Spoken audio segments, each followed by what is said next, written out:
Welcome to வாய்ஷூஸ் யாலி எம்மிஸ். இன்றைக்கி என்ன பார்க்க போகிறோன்னா பனானா சாக்லேட் கேக் எப்படி செய்யலான்னு பார்க்கலாம். இன்றைக்கி ஒரு கஸ்டமர் ஆர்டர் கொடுத்துருந்தாங்க, அதே அப்படியே வீடியோ எடுக்கலான்னு போட்டிருக்கேன். வாங்க எப்படி செய்யலான்னு பார்க்கலாம்.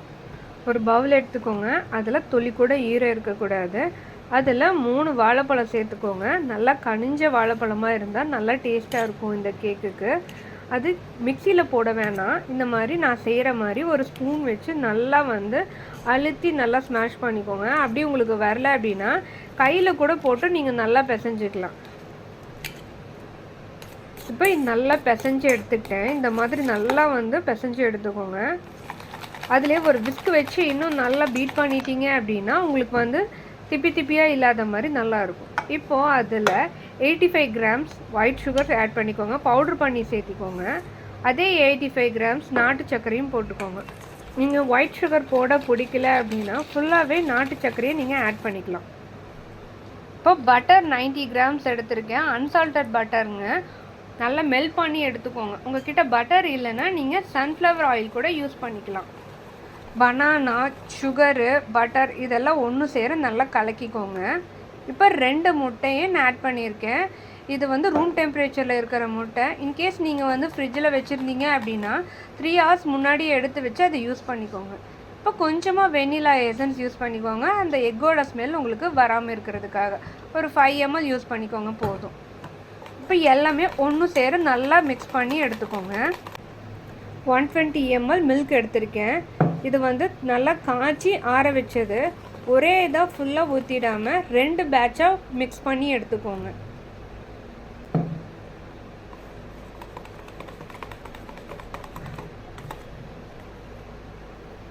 இப்போ 150 கிராம்ஸ் மைதா, அதையும் ஃபுல்லாக போடாமல் அதை 2 பேட்சாக மிக்ஸ் பண்ணி எடுத்துக்கோங்க. ஏன்னா ஒரே இதாக போடும்போது உங்களுக்கு கட்டி கட்டியாக தட்டும், அதனால் 2 தடவை போட்டு மிக்ஸ் பண்ணி எடுத்துக்கோங்க. இப்போ கொக்கோ பவுடர் 30 கிராம்ஸ் எடுத்திருக்கேன். அதையும் போட்டு நல்லா மிக்ஸ் பண்ணிக்கோங்க.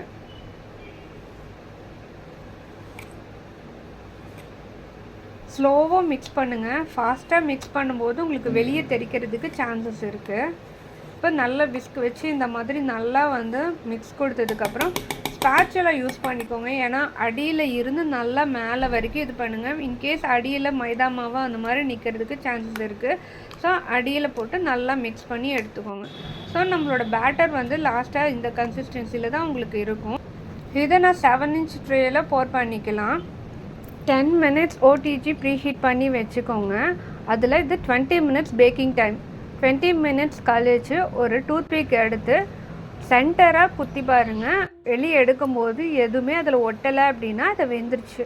ஒரு ஓடிஜிக்கு ஒரு டைமிங் இருக்கும். என்னோடய ஓடிஜியில் 20 minutes வச்சாலே போதும். இது நல்லா ஆறுனதுக்கப்புறமேட்டு பீஸ் போடுங்க. அப்போ தான் உங்களுக்கு பீஸ் ரொம்ப நல்லா கரெக்டாக இருக்கும்.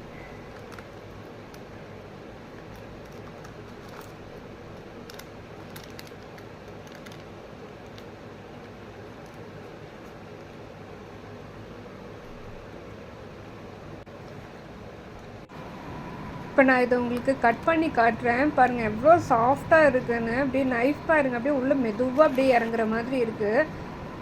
நல்லா சாஃப்டாக இருக்குது. நீங்கள் நல்லா ஆறுனதுக்கப்புறமேட்டு பீஸ் போடுங்க. அப்போ தான் உங்களுக்கு உங்களுக்கு ஒட்டாமல் இருக்கும் கத்தியில்.